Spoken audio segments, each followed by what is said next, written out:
जय जिनेंद्र। आज हम NCERT 12th DPI द्वारा जारी किए गए अभ्यास प्रश्न पत्र अर्थशास्त्र सेट C 2022-23 के लिए को सॉल्व करेंगे।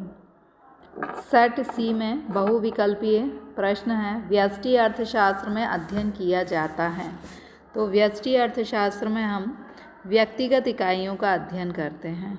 व्यक्तिगत इकाई यानी ये संपूर्ण अर्थव्यवस्था है, इसकी कोई एक व्यक्तिगत इकाई का अध्ययन हम व्यष्टि अर्थशास्त्र के अंतर्गत करेंगे।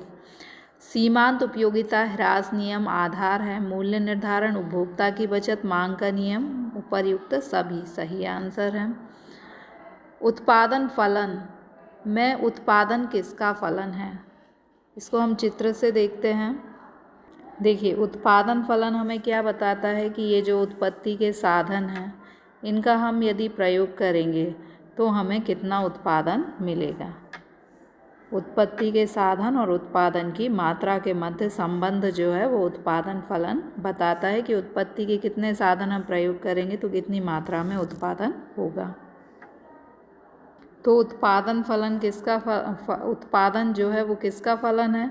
उत्पत्ति के साधनों का, क्योंकि उत्पादन क्या है? मात्रा, और उत्पत्ति के साधन और मात्रा दोनों का फलन क्या कहलाता है? उत्पादन फलन। उत्पादन फलन क्या बताता है कि उत्पत्ति के साधनों का प्रयोग करके कितनी मात्रा में उत्पादन किया जा सकता है। सामूहिकता में शामिल है। सामूहिकता समष्टि अर्थशास्त्र में हम संपूर्ण अर्थव्यवस्था के सभी भागों का एक साथ अध्ययन करते हैं, तो यह सामूहिकता में शामिल है। आय एवं बचत दोनों परस्पर संबंधित है। यदि आपकी आय जो है वो बढ़ जाए तो क्या होगा? आपकी बचत भी बढ़ जाएगी। तो ये दोनों क्या है? प्रत्यक्ष रूप से संबंधित हैं। सही आंसर है। केंद्रीय बजट प्रस्तुत किया जाता है। केंद्रीय बजट केंद्र सरकार द्वारा प्रस्तुत किया जाता है। व्यापार संतुलन में कौन सी मदें शामिल होती हैं? दृश्य मदें, जिन्हें हम देख सकते हैं, वो व्यापार संतुलन में शामिल होती हैं। रिक्त स्थान की पूर्ति कीजिए। उत्पादन संभावना वक्र ये बाएं हैं। उत्पादन ये एक ही मात्रा बाएं से दाएं, ऊपर से नीचे की ओर जाता है। चाय और कॉफ़ी कैसी वस्तु हैं? स्थानापन्न, यानी यदि आपको चाय ना मिले तो आप कॉफ़ी पी सकते हैं और कॉफ़ी ना मिले तो आप चाय पी सकते हैं। तो ये दोनों क्या हैं? स्थानापन्न वस्तु। दीर्घकाल में की अवधि में स्थिर लागत नहीं होती। दीर्घकाल में क्या होता है? जैसे अल्पकाल में हम भूमि को स्थिर रखकर श्रमिक की मात्रा को बढ़ाकर उत्पादन बढ़ाने का प्रयास करते हैं, परंतु दीर्घकाल में भूमि भी स्थिर नहीं होती, क्योंकि हम नई भूमि भी खरीद सकते हैं। तो दीर्घकाल में स्थिर लागत नहीं होती है।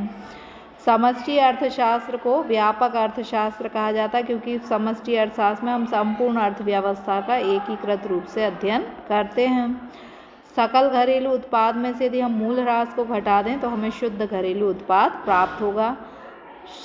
मूल ह्रास जब घटाते हैं तो सकल शब्द किस में बदल जाता है? शुद्ध में। कीन्स का रोजगार सिद्धांत अल्पकालीन है, क्योंकि कीन्स कहते हैं कि दीर्घकाल में हम सभी मर जाएंगे। मांग के नियम का आधार उपयोगिता ह्रास नियम है। कुल उत्पादन को टोटल प्रोडक्शन TP कहते हैं। बाजार संतुलन तब होता है जब किसी वस्तु की मांग और पूर्ति दोनों बराबर होती हैं। राष्ट्रीय आय एक प्रवाह अवधारणा है, क्योंकि राष्ट्रीय आय में हम देखते हैं कि एक वर्ष के अंदर कितनी वस्तुओं का और सेवाओं का प्रवाह हुआ। आधिक्य का बजट आधिक्य कब होता है? जब आपकी आय अधिक होती है और व्यय कम होते हैं, यानी आय व्यय से अधिक हो। Delta I upon delta Y को MPI marginal propensity to investment यानी निवेश की सीमांत प्रवृत्ति कहते हैं। एक शब्द में उत्तर दीजिए। वह तालिका जिसमें कीमत और खरीदी गई मात्रा में संबंध होता है उसे कहते हैं मांग तालिका। मांग तालिका में क्या होता है? 1, 2, 3 ये क्या है? कीमत, और इसके साथ मात्रा, यानी आप कितनी डिमांड करेंगे। कीमत कम है तो आप 10 वस्तुएं खरीदेंगे। 2 रुपये कीमत हो गई तो आप कम वस्तुएं खरीदेंगे, और कीमत और बढ़ गई तो आप और कम वस्तुएं खरीदेंगे। यानी जैसे जैसे कीमत बढ़ती है वैसे वैसे मांग क्या होती है? कम हो जाती है। तो मांग तालिका कीमत और खरीदी गई मात्रा को बताता है।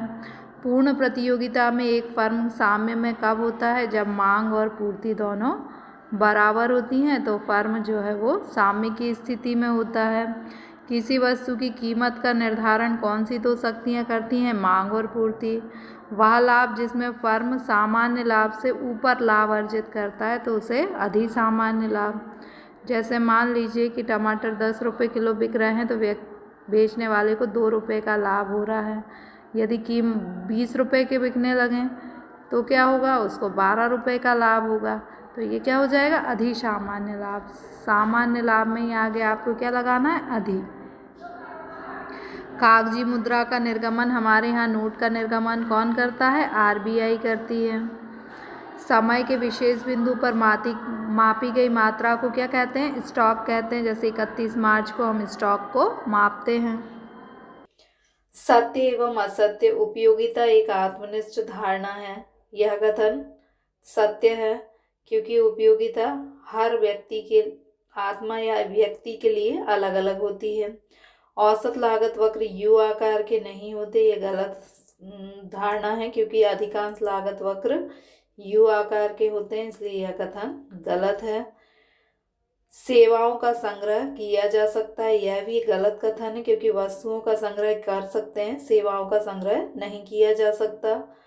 राष्ट्रीय पूंजी में सेवाएं शामिल होती हैं, यह कथन भी गलत है क्योंकि राष्ट्रीय पूंजी में केवल वस्तुएं शामिल होती हैं जिन्हें हम छू सकते हैं वस्तुओं को। समग्र मांग आय से ऋणात्मक रूप से संबंधित है, यह कथन भी असत्य है क्योंकि यदि मांग बढ़ेगी तो आय भी बढ़ेगी, तो दोनों धनात्मक रूप से संबंधित है। यहाँ ऋणात्मक दिया है इसलिए गलत है। कीन्स की अर्थशास्त्र में न्यून मांग की दशा में अपूर्ण रोजगार संतुलन कहा गया, यह कथन सही है।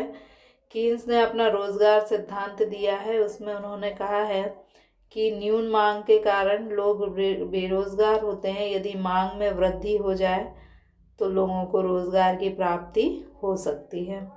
तो न्यून मांग की दशा में अपूर्ण रोजगार, यहाँ पर अपूर्ण रोजगार संतुलन की स्थिति आ जाती है। आयात एवं निर्यात की केवल दृश्य मदों को व्यापार संतुलन में शामिल किया जाता है, यह कथन सही है। व्यापार संतुलन में केवल दृश्य मदों को शामिल किया जाता है। सीमांत उत्पादन संभावना से क्या असर है? देखिए, सीमांत उत्पादन संभावना को आप ऐसे समझ सकते हैं कि ये जो उत्पादन के साधन हैं इनका प्रयोग करके हम जो भी उत्पादन करते हैं, मान लेते हैं कि आप कचौड़ी और समोसा 2 वस्तुओं का उत्पादन करते हैं। आपके पास 100 रुपये हैं, आप 5 कचौड़ी और 5 समोसे बनाते हैं। यदि आप कचौड़ी ज़्यादा बनाना चाहेंगे तो समोसे कम बनेंगे, समोसे ज़्यादा बनाएंगे तो कचौड़ी कम बनेंगी। मान लेते हैं कि आप कचौड़ी ज़्यादा बनाते हैं तो आपको क्या करना पड़ेगा? समोसे की लागत का त्याग करना पड़ेगा, और जिस समोसे की लागत का आप त्याग करेंगे उसे हम क्या कहेंगे? अवसर लागत। तो सीमांत उत्पादन संभावना क्या है? सीमांत उत्पादन संभावना से अभिप्राय उस लागत से है जो एक अतिरिक्त इकाई उत्पादित करने की अवसर लागत है। आपने कचौड़ी की एक अतिरिक्त इकाई उत्पादित की तो जो समोसे की आपने लागत का त्याग किया वह क्या था? एक अवसर लागत थी। एक अतिरिक्त इकाई उत्पादित करने की अवसर लागत को हम क्या कहते हैं? सीमांत लागत। या अंतिम वस्तु की लागत को सीमांत उत्पादन संभावना कहा जाता है। व्यष्टि अर्थशास्त्र की विशेषताएं। संपूर्ण अर्थव्यवस्था के लिए आवश्यक। यदि आपको संपूर्ण अर्थव्यवस्था का अध्ययन करना है तो यह आवश्यक है कि आप उसकी छोटी छोटी इकाइयों का अध्ययन करें। यदि आप हर इकाई का अध्ययन करेंगे तो संपूर्ण अर्थव्यवस्था का आप अध्ययन स्वतः ही कर लेंगे। आर्थिक समस्याओं के निर्णय में सहायक। यदि जो व्यक्तिगत आर्थिक समस्याएं हैं, जैसे किसी वस्तु का क्या मूल्य निर्धारित किया जाए, साधन को कितनी पारिश्रमिक दिया जाए, ये व्यक्तिगत समस्याएं हैं और इनका निर्धारण व्यष्टि अर्थशास्त्र के अंतर्गत ही किया जा सकता है। अल्पकालीन लागत किसे कहते हैं? अल्पकालीन लागत वह लागत है जो उत्पादन प्रक्रिया के भीतर अल्पकालिक प्रभाव पड़ता है। अल्पकालिक प्रभाव पड़ता है, जैसे आपने एक मजदूर को मजदूरी दी तो वो कितने दिन उस मजदूरी से काम चलाएगा? अल्पकाल के लिए 1 दिन 2 दिन के बाद उसे फिर काम करना पड़ेगा। ऐसे ही कच्चा माल यूज़ होगा और आपको पुनः खरीदना पड़ेगा। तो अल्पकालीन लागत वह लागत होती है जो उत्पादन प्रक्रिया के भीतर अल्पकालीन प्रभाव डालती हैं। स्थिर लागत किसे कहते हैं? स्थिर लागत वह लागत होती है जो उत्पादन के स्थिर साधनों को प्रयोग में लाने के लिए वहन करनी पड़ती है। जैसे कि आपकी मान लीजिए फैक्ट्री है और इसमें आपने एक चौकीदार रखा है। अब आप उत्पादन करें या ना करें, चौकीदार को वेतन आपको देना होगा। तो ये क्या हो गई? स्थिर लागत। यानी चौकीदार है स्थिर साधन, इसको प्रयोग में लाने के लिए आपने जो पैसे दिए वो क्या हो गई? स्थिर लागत। स्थिर साधनों को प्रयोग में लाने के लिए जो लागत वहन करनी, स्थिर लागत वह लागत है जो उत्पत्ति के स्थिर साधनों को प्रयोग में लाने के लिए वहन करनी पड़ती है। जैसे भवन का किराया, मशीन की लागत और चौकीदार का वेतन। उच्चतम निर्धारित कीमत किसे कहते हैं? उच्चतम निर्धारित, जैसे सरकार कहे कि पेट्रोल जो है या टमाटर जो है वो 20 रुपये किलो से अधिक नहीं बिकेंगे। तो ये क्या हो गई? उच्चतम निर्धारित कीमत। किसी वस्तु या सेवा की सरकार द्वारा निर्धारित उच्चतम कीमत या सीमा को उच्चतम निर्धारित कीमत कहते हैं। निम्नतम निर्धारित कीमत क्या होती है? किसी वस्तु या सेवा की सरकार द्वारा निर्धारित न्यूनतम कीमत। यहाँ पर न्यूनतम है, यहाँ उच्चतम, बाकी एक से। यदि सरकार कह दे कि टमाटर 8 रुपये किलो से कम नहीं बिकेंगे तो क्या हो गई? न्यूनतम निर्धारित कीमत। और 20 रुपये किलो से अधिक नहीं बिकेंगे तो क्या हो गई? उच्चतम निर्धारित कीमत। जैसे सरकार गेहूं और चावल की न्यूनतम समर्थन मूल्य की घोषणा करती है। नियंत्रित कीमत या समर्थन कीमत से क्या आशय है? नियंत्रित कीमत क्या होती है? जब सरकार उपभोक्ता की मदद के लिए किसी उत्पाद की कीमत संतुलन कीमत से कम तय करती है। जैसे मान लीजिए टमाटर की संतुलन कीमत 10 रुपये होना चाहिए, क्योंकि अधिकांश टमाटर 10 रुपये के आसपास बिकते हैं। तो 10 रुपये से कभी ज़्यादा बिक जाते हैं, कभी 10 रुपये से कम मूल्य पर बिकते हैं। तो 10 रुपये संतुलन कीमत हो गई। लेकिन उपभोक्ताओं के हित के लिए सरकार क्या कहे कि वो टमाटर 8 रुपये किलो बिकेंगे। तो ये क्या है? सरकार ने कीमत को नियंत्रित किया। सरकार उपभोक्ताओं की मदद के लिए उत्पाद की कीमत संतुलन कीमत से कम तय करती है। संतुलन कीमत है 10 और उससे कम तय करी तो उसे हम क्या कहेंगे? नियंत्रित कीमत। और यदि सरकार ये 10 रुपये किलो में टमाटर बिकना चाहिए जो संतुलन कीमत है, इससे अधिक कीमत 20 रुपये निर्धारित कर दे तो ये क्या हो जाएगी? समर्थन कीमत। जब सरकार उत्पादकों की मदद के लिए उत्पाद की कीमत संतुलन कीमत से अधिक तय करती है तो उसे समर्थन कीमत कहते हैं। कुल उत्पादन से क्या आशय है? एक निश्चित समय अवधि में उत्पादित वस्तुओं और सेवाओं की कुल मात्रा को कुल उत्पादन कहते हैं। जैसे एक दिन में 10 श्रमिक 100 वस्तुएं बनाते हैं तो कुल उत्पादन क्या हो जाएगा? 100। अल्पकाल में से क्या अभिप्राय है? अल्पकाल वह समय अवधि होती है जिसमें उत्पत्ति के कुछ साधन स्थिर और अन्य साधन परिवर्तनशील होते हैं। जैसे हमें उत्पादन करना है तो हमने भूमि को स्थिर माना, पूंजी, श्रम, संगठन और साहस को परिवर्तनशील कर दिया तो ये क्या हो जाएगा? अल्पकाल। यानी अल्पकाल में उत्पादन के कुछ साधन स्थिर और कुछ परिवर्तनशील होते हैं। राष्ट्रीय आय का अर्थ किसी देश में, इसको याद करने का तरीका आप चित्र से याद करिए। किसी देश में एक वर्ष में उत्पादित समस्त अंतिम वस्तुओं और सेवाओं के मौद्रिक मूल्य के योग में से मूल ह्रास को घटाने और विदेशों से प्राप्त शुद्ध साधन आय को जोड़ने पर राष्ट्रीय आय प्राप्त होती है। तो इसे आप ऐसे याद कर सकते हैं, किसी देश में एक वर्ष में, फिर दूसरी चीज़ क्या है? अंतिम वस्तुओं और सेवाओं का मौद्रिक मूल्य, फिर इसमें से हमें घटाना क्या है? मूल्यह्रास। जोड़ना क्या है? विदेशों से प्राप्त शुद्ध साधन आय को जोड़ना है। तो 4 टुकड़ों में डिवाइड करके याद कर सकते हैं। राष्ट्रीय आय लेखांकन की विशेषता। जब राष्ट्रीय आय का लेखा किया जाता है तो उसे राष्ट्रीय आय लेखांकन कहते हैं। यह दोहरा लेखा प्रणाली के आधार पर किया जाता है, यानी प्रत्येक जो प्रविष्टि की जाती है उसके 2 पक्ष होते हैं। जैसे आपने मशीन खरीदी तो आपकी संपत्ति क्या हो गई, मशीन, और आपका दायित्व क्या हो गया कि आपको मशीन के पैसे चुकाना है। तो दोनों पक्षों में एंट्री होती है। क्षेत्रवार गणना, राष्ट्रीय आय की गणना में प्राथमिक, द्वितीयक, तृतीयक क्षेत्र की आय की गणना अलग अलग की जाती है। सकल घरेलू उत्पाद की विशेषताएं बताइए। सकल घरेलू उत्पाद में सकल का अर्थ होता है कि राष्ट्रीय आय की गणना में मूल ह्रास को घटाया नहीं जाएगा, घटा देंगे तो शुद्ध वर्ड यूज हो जाएगा। और घरेलू का मतलब है कि विदेशों से प्राप्त शुद्ध साधन आय को जोड़ा नहीं जाएगा, अगर जोड़ा जाएगा तो राष्ट्रीय वर्ड यूज होगा। एनडीपी का क्या अर्थ होता है, नेशनल डोमेस्टिक प्रोडक्ट। इसका अर्थ क्या है, किसी देश की घरेलू सीमा। क्यों जोड़ा, डी के कारण हमने घरेलू सीमा वर्ड जोड़ा। किसी देश की घरेलू सीमाओं में एक वर्ष में उत्पादित समस्त अंतिम वस्तुओं और सेवाओं के मौद्रिक मूल्य के योग में से मूल ह्रास को घटाने पर शुद्ध घरेलू उत्पाद प्राप्त होता है। मूल ह्रास को हमने क्यों घटाया, क्योंकि इसमें शुद्ध वर्ड का यूज किया था। और घरेलू सीमा वर्ड हमने क्यों यूज किया, क्योंकि इसमें डी वर्ड का यूज किया था। भारतीय रिजर्व बैंक को अंतिम ऋणदाता क्यों कहते हैं। रिजर्व बैंक को अंतिम ऋणदाता इसलिए कहते हैं कि जैसे मान लीजिए कि बैंक है, आप बैंक में पैसे जमा करते हो, ऐसे कई लोग बैंक में पैसे जमा करते हैं। बैंक उसका 1% अपने पास कोष में रख लेती है और बाकी कुछ अन्य व्यक्तियों को ऋण दे देती है। अब ये सभी लोग अपना पैसा निकालने जैसे एसबीआई के पास आ गए। अब एसबीआई ने तो पैसा इन लोगों को ऋण पे दिया है, तो अब एसबीआई क्या करेगी, आरबीआई के पास जाएगी कि मुझे भुगतान करना है, उसके लिए ऋण दे दीजिए। तो आरबीआई इसे ऋण दे देगी।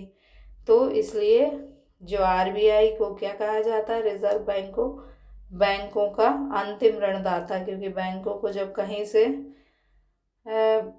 सहायता की उम्मीद नहीं होती तब ऋण के रूप में आरबीआई बैंकों की सहायता करता है।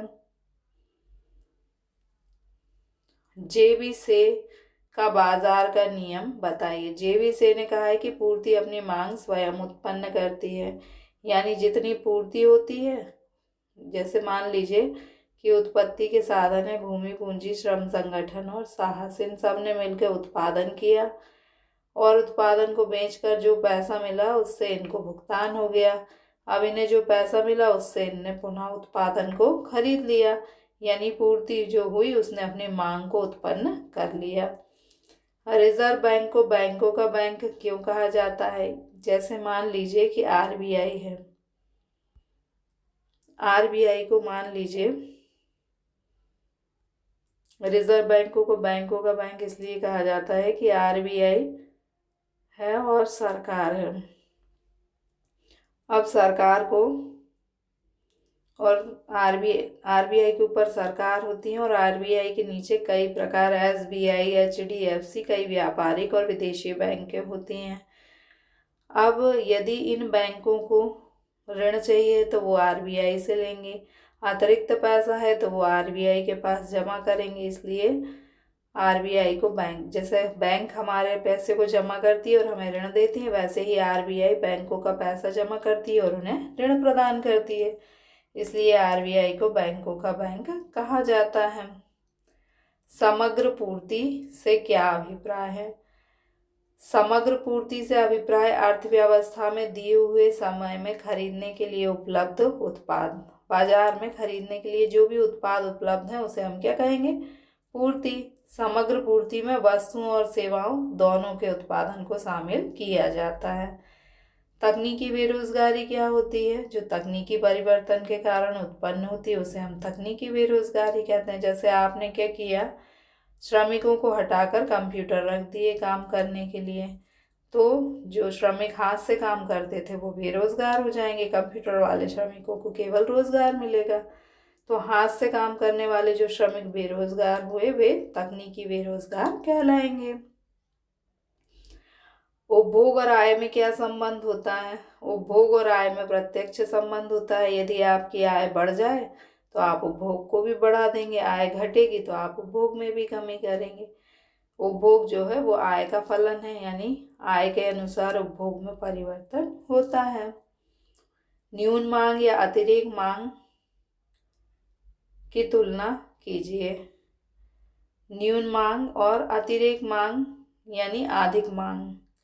अब अधिक मांग और न्यून मांग की तुलना में इस प्रकार कर सकते हैं कि अधिक मांग में क्या अधिक है, मांग अधिक है, यानी यदि समग्र मांग समग्र पूर्ति से अधिक है तो उसे अधिक मांग कहेंगे। और न्यून मांग में क्या कम है, मांग कम है, यानी समग्र मांग समग्र पूर्ति से कम है तो उसे न्यून मांग कहेंगे। जो चीज़ अधिक होती है उसकी तरफ खुला मुंह होता है, जो चीज़ कम होती है उसकी तरफ बंद मुंह होता है, ये मुंह कहलाता है। ये लेस देन और ग्रेटर देन के चिन्ह हैं। अभावी मांग के क्या कारण है, यानी मांग कम क्यों होती है। यदि मान लीजिए उपभोग की प्रवृत्ति कम हो जाए, आप किसी वस्तु का उपभोग कम करने लगे, करों में वृद्धि हो जाए तो वस्तु महंगी होगी, आप उपभोग कम करेंगे तो अभावी मांग उत्पन्न होगी। सरकार अपने खर्चे कम कर दे तो मांग कम हो जाएगी। आप निवेश कम करेंगे तो उत्पादकों को पैसा कम मिलेगा और उत्पादन कम होगा, मांग कम होगी। आयात में वृद्धि हो जाए तो क्या होगा, देश की वस्तुओं की मांग में कमी आ जाएगी, अभावी मांग। तो आपको केवल 4 ही लिखना है क्योंकि 2 नंबर का क्वेश्चन है। बजट रेखा से क्या आशय है, यह दाएं और क्यों खिसकता है। बजट रेखा क्या होती है। बजट रेखा दो वस्तु, जैसे मान लीजिए आप एक्स और वाई दो वस्तु का उपभोग करते हैं। एक्स समोसा है और ये कचौड़ी है। आपके पास आप एक उपभोक्ता हैं जिसकी आय क्या है, 100 रुपये है। 10 रुपये का समोसा है और 10 की कचौड़ी है। तो आप मान लीजिए 5 समोसा और 5 कचौड़ी का उपभोग कर रहे हैं। तो ये 100 रुपये क्या बता रहा है कि आप यदि मान लीजिए समोसे का उपभोग बढ़ाते हैं तो कचौड़ी के उपभोग को कम करना पड़ेगा, क्योंकि आपके पास बजट कितना है, 100 रुपये का। और यदि आप समोसे के उपभोग को घटाते हैं तो कचौड़ी का उपभोग बढ़ जाएगा। यानी बजट रेखा के अंदर आप किसी इन तीनों में से किसी भी संयोग का चयन कर सकते हैं। तो बजट रेखा क्या बताती है, यह बताती है, ये मान लीजिए CDE 3 संयोग है। तो बजट रेखा दो वस्तुओं के उन सभी संयोगों को बताती है जिन्हें उपभोक्ता अपनी आय और वस्तु की कीमत के आधार पर खरीद सकता है। चाहें तो आप चित्र भी बना दें। बजट रेखा दाईं ओर कब खिसकती है, मतलब ये जो रेखा है वो दाईं ओर यहाँ ऊपर की ओर कब खिसकेगी। तो ये बजट रेखा दाईं ओर तब खिसकती है जबकि उपभोक्ता की आय में वृद्धि हो। ये आपके 100 रुपये वाली बजट रेखा थी, पहली वाली। अगर मान लीजिए आपकी आय 200 रुपये हो जाए तो बजट रेखा क्या होगी, ऊपर खिसक जाएगी। या फिर वस्तुओं की कीमत समोसा कचौड़ी 5 रुपये में मिलने लगे तो भी आप क्या करेंगे, ज़्यादा उपभोग कर पाएंगे और आपकी बजट रेखा ऊपर की ओर खिसक जाएगी। मांग की कीमत लोच क्या बताती है, तो आप अर्थ इस फॉर्मूले से भी लिख सकते हैं। मांग की कीमत लोच क्या बताती है, कीमत में आनुपातिक परिवर्तन के परिणाम स्वरूप मांग में आनुपातिक परिवर्तन को बताती है।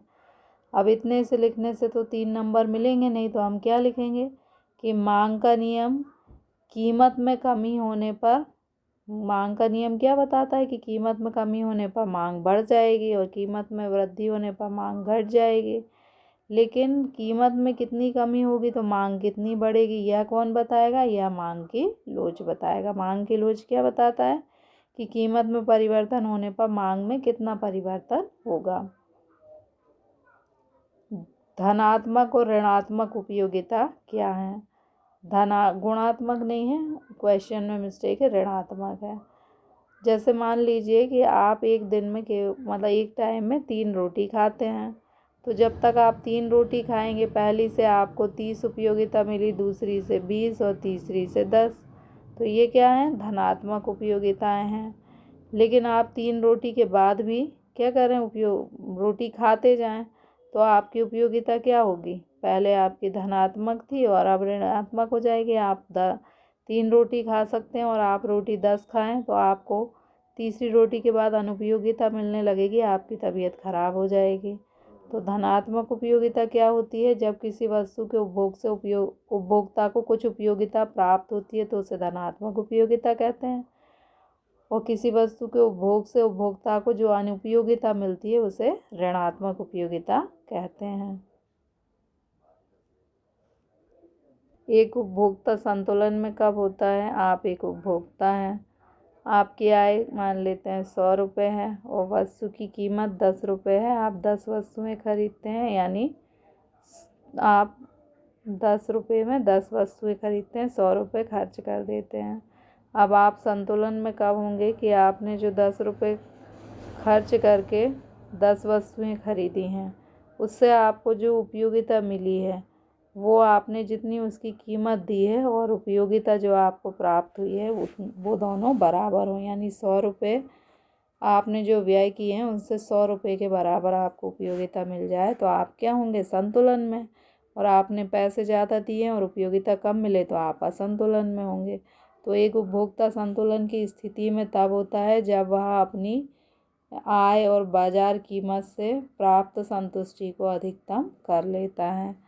या फिर उपभोक्ता संतुलन में कब होता है? जब ये जो बजट रेखा होती है उसको उदासीनता वक्र जिस बिंदु पर टच करता है उसे हम क्या कहते हैं?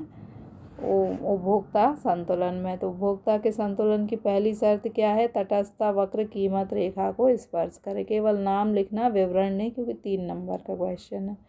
दूसरा, कीमत रेखा का ढाल तटस्थता रेखा का ढाल समान हो। ये तटस्थता रेखा का ढाल है और ये तटस्थता वक्र का ढाल है, ये कीमत रेखा का ढाल है, दोनों का ढाल बराबर है। सीमांत प्रतिस्थापना की दर घटती हुई होना चाहिए। घटती हुई मतलब तटस्थ वक्र दाएं से बाएं नीचे की ओर आ रहा है, यानी सीमांत प्रतिस्थापना की दर घटती हुई है। तो आपको उत्तर में केवल ये अर्थ लिखना है और उपभोक्ता के संतुलन की 1, 2, 3 शर्तों के नाम लिखना। चित्र चाहें तो आप बना दें और चाहें तो ना बनाएं।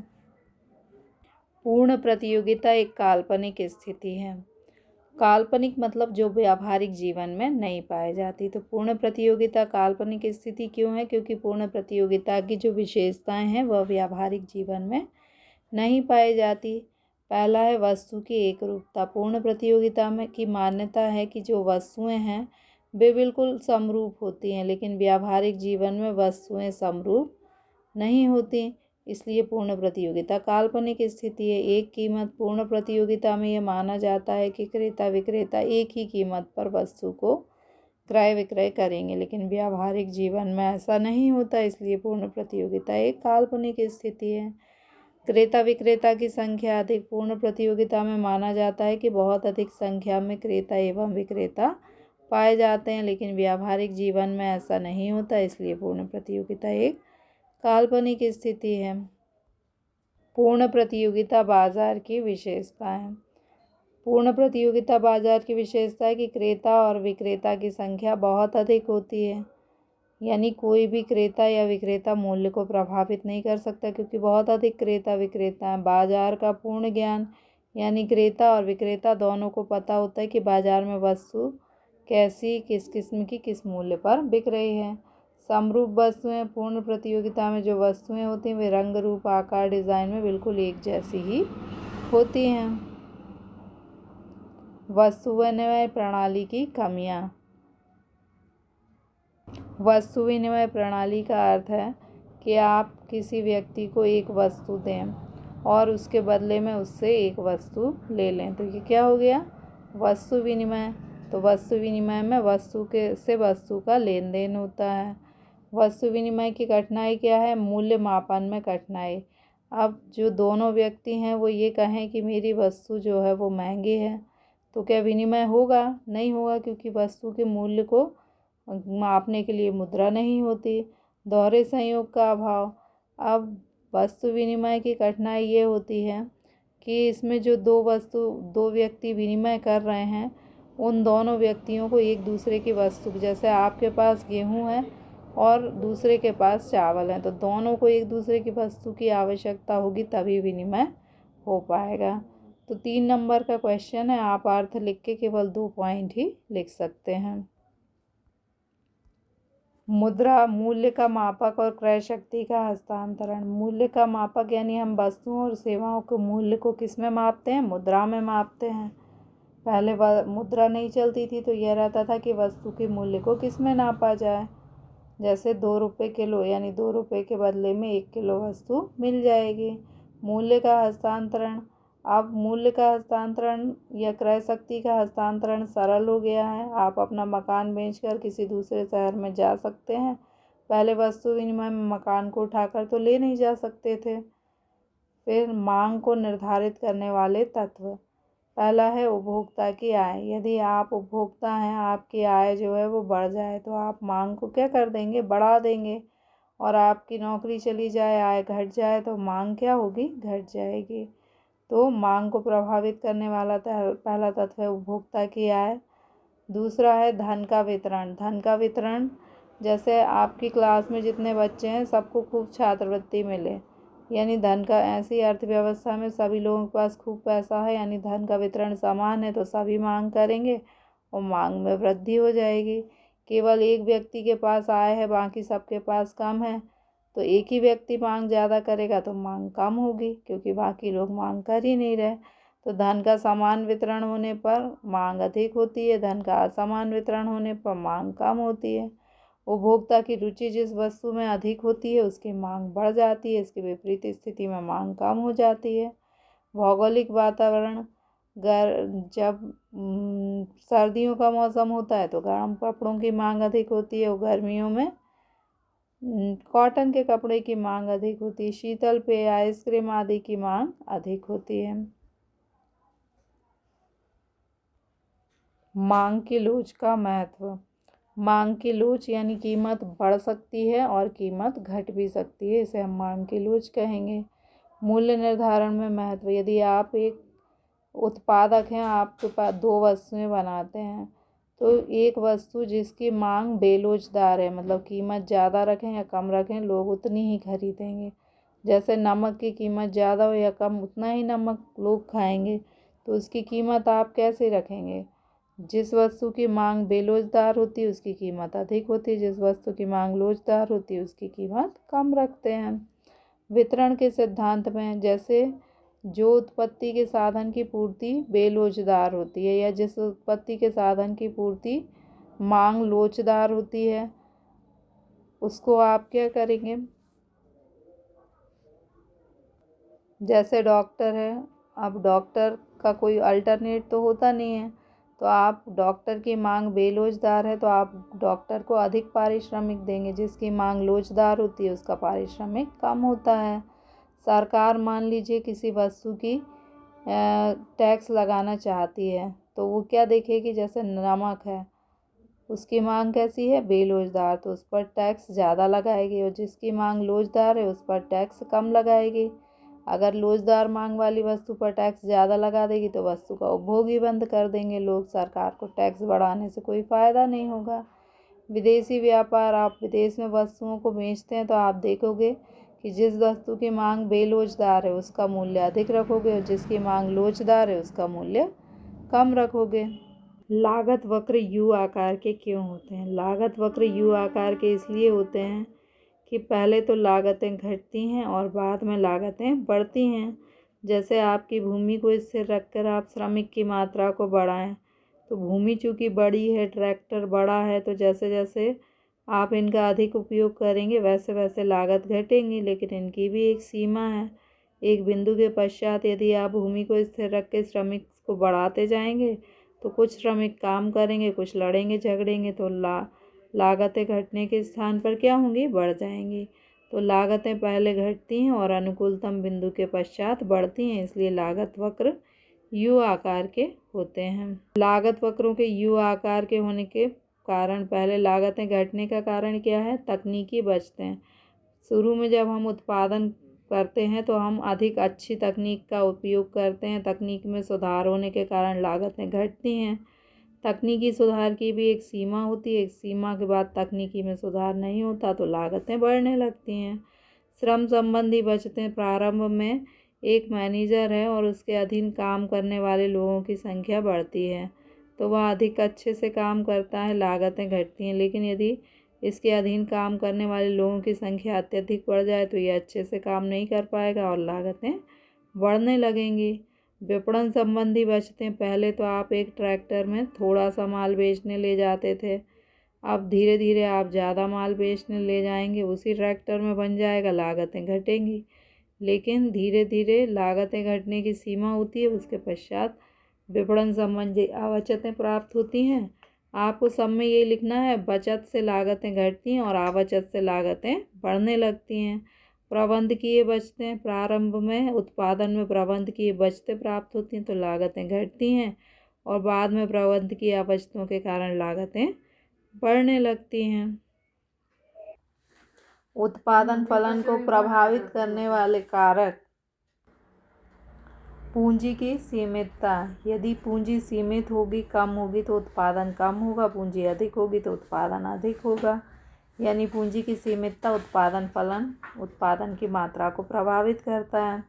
तकनीकी ज्ञान उच्च स्तर का होगा तो उत्पादन अधिक होगा, तकनीकी ज्ञान निम्न स्तर का होगा तो उत्पादन कम होगा, इस कारण उत्पादन फलन भी प्रभावित होगा।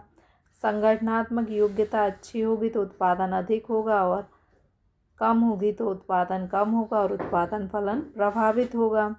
बाजार का क्षेत्र व्यापक होने पर उत्पादन अधिक किया जा सकता है, बाजार का क्षेत्र संकुचित होने पर उत्पादन कम किया जाता है और उसके अनुरूप उत्पादन फलन भी प्रभावित होता है। लोचपूर्ण विनिमय दर के पक्ष में तर्क, 2-2 लिखना है क्योंकि 4 नंबर के क्वेश्चन है। आर्थिक प्रगति में सहायक, लोचपूर्ण विनिमय दर जो है आर्थिक प्रगति में सहायक होती है क्योंकि इसके द्वारा आयात और निर्यात का नियमन किया जा सकता है। अवमूल्यन करके आयातों में वृद्धि की जा सकती है और निर्यातों में कमी की जा सकती है। आर्थिक प्रगति में सहायक होता है।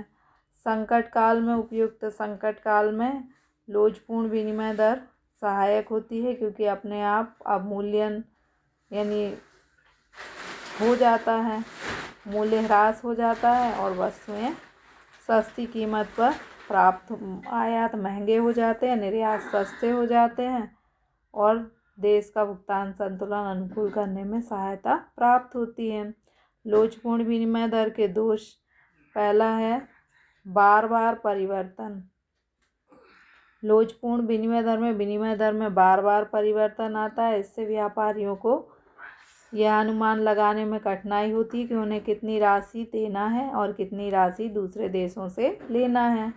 आर्थिक नियोजन में कठिनाई, विनिमय दर में बार बार परिवर्तन होने के कारण दीर्घकालीन नियोजन भी संभव नहीं होता। 2 ही 2 लिखना है क्योंकि 4 नंबर के क्वेश्चन है। अधिक इसलिए दिए कि यदि एक दोष 4 नंबर में आए तो आप 4 लिख सकते हैं, गुण 4 नंबर में आए तो आप 4 लिख सकें। भुगतान से सदैव संतुलित रहता है। देखिए, दोहरा लेखा प्रणाली में जो खाते बनाए जाते हैं उसमें एक डेबिट पक्ष होता है और दूसरा क्रेडिट पक्ष होता है। अब यदि जो भुगतान संतुलन का खाता होता है उसमें पहला तो चालू खाता होता है और दूसरा पूंजी खाता होता है। चालू खाता में यदि संतुलन नहीं है तो उसका शेष पूंजी खाते में हस्तांतरित हो जाएगा और पूंजी खाता यदि संतुलित नहीं है, मान लो हमें दूसरे देशों को राशि देना अधिक है और लेना कम है, तो शेष राशि ऋण के रूप में लिखा जाएगी। यानी हमें दूसरे देशों से को राशि लेना है तो भी ऋण में लिखाएगी और अधिक राशि देना है तो भी ऋण, या तो हम दूसरे देशों को ऋण दे देंगे या दूसरे देशों से ऋण ले लेंगे। इस प्रकार दोनों पक्ष जो हैं खाते के संतुलित हो जाएंगे। तो दोहरा लेखा प्रणाली के कारण भुगतान शेष सदैव संतुलित होता है क्योंकि डेबिट और क्रेडिट यानी खाते के दोनों पक्ष सदैव संतुलित रहते हैं। चालू खाते के घटक कौन कौन से हैं? चालू खाते के घटक हैं, पहला है वस्तुओं का व्यापार, इसमें वस्तुओं का निर्यात और वस्तुओं का आयात आता है। दूसरा है सेवाओं का व्यापार, इसमें निवल उपदान आय, इसमें कर्मचारियों की क्षतिपूर्ति और निवल निवेश आता है। निवल गैर उपदान आय में जहाजरानी, बीमा, बैंकिंग, पर्यटन, सॉफ्टवेयर, संचार आदि आते हैं। अंतरण भुगतान, इसमें उपहार और प्रेषित धन और अनुदान आते हैं।